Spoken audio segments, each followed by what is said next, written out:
I know it's one of those things you kind of look at and say, well, how do I really use LinkedIn? We're going to talk just briefly about that. Most of the time that I get invites now, it's when one of my friends has lost their job, and then they send me finally their LinkedIn. Hey, look at me, I'm on LinkedIn. Do it long before that. Twitter, yep. And Twitter's one of those platforms, it's still trying to find its niche. Pretty much it's a celebrity following, if you've got a bar, a restaurant, a music store, but really very targeted niche.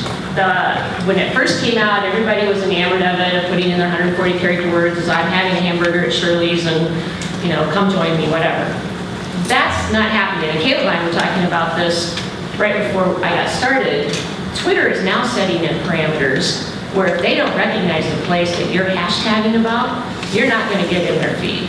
Because they've got a social responsibility to make sure that what people are tweeting out there is actually accurate.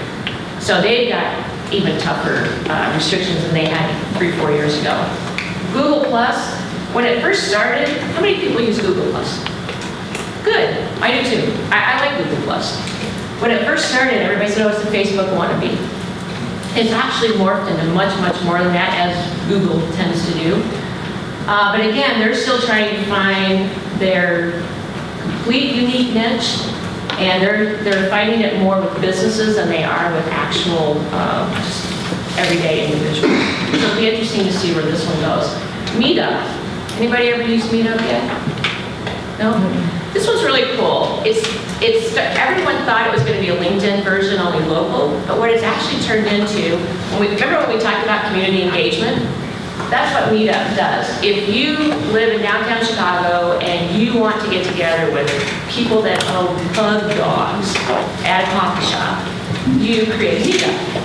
And you send out, bring your pug dog to such a, they actually do have pug days down in downtown Chicago.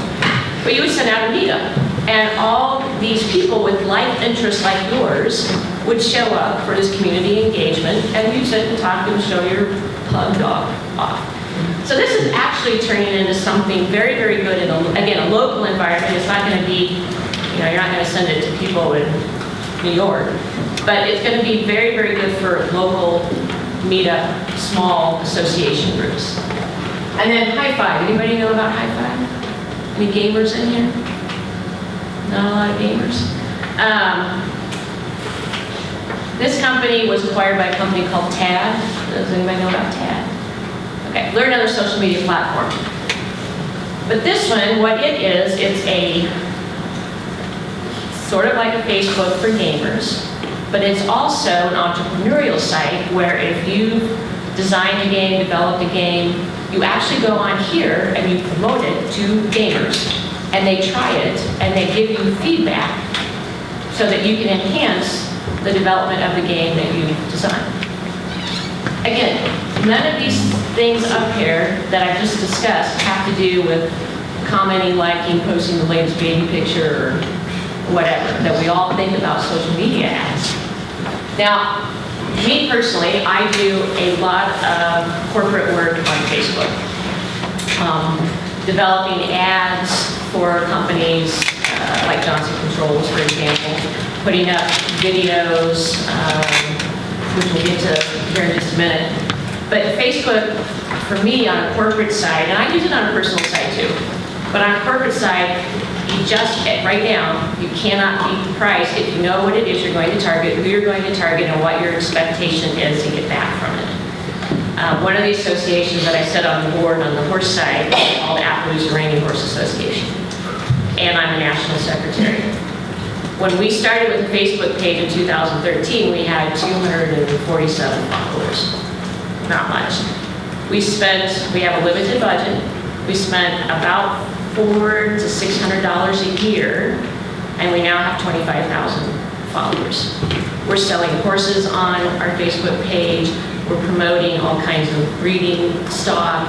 It's just huge. It's turned into a massive business that we're constantly keeping up with. But again, for a small amount of price, total spend has been about $2,400 for the time frame that I've been in charge of it. So, corporation, big time on the Facebook side. Any questions so far? Nobody, I see nodding heads, but I don't hear anybody like, I don't know what she's talking about. Questions, thoughts? Okay.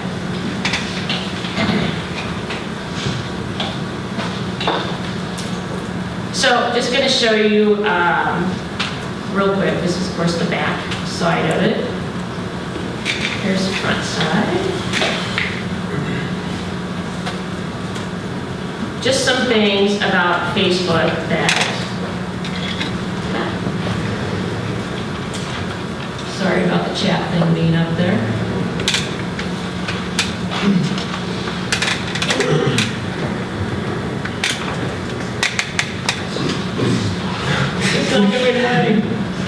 Okay, real quick, when I pull up my companies, and all the companies that I manage their Facebook pages for,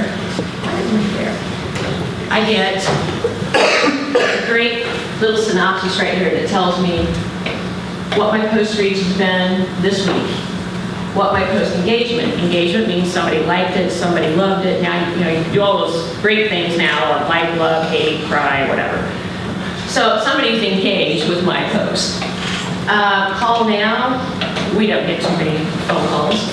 And our website clicks, I do not have this Facebook page set up to go to the website, because what I'm trying to do with this Facebook page is build a following list. At the moment, I'm not too concerned about them going to our website. This is crucial right here. And again, this is one of those things, just like a little nice to know. Facebook ranks just like Google does. So they rank you based on how long it takes you to respond to a customer message. And if you're in the 7-minute response time, you're in the real high green area, which is awesome. It's excellent. So you get a lot of exposure that you don't pay for. Let's just put it that way. So that's one of those things that I look at when I pull up the corporate Facebook page. Again, way more than just liking or sharing. All these other things that you can do over here that you may not have ever gone over and looked at. And I know David and I talked about this in that other class, David Bird and I, where he said, what do you mean you're making ads on Facebook? Well, there's a little button that's over here that you can click on. Right down here, you can create an ad. So all of this stuff you should be exploring as communication majors. And again, you'd say, well, I may not work with social media. I guarantee you, if you go to work for a church, a nonprofit, a bank, anywhere, at some point in time, you're going to have to know about social media. So I would recommend, again, I'm not going to go too deep on this because I can get really long. But just look at the little arrows and see what they are and what do they bring up, and create a phony ad. You don't need to pay for it. You can just go in and create your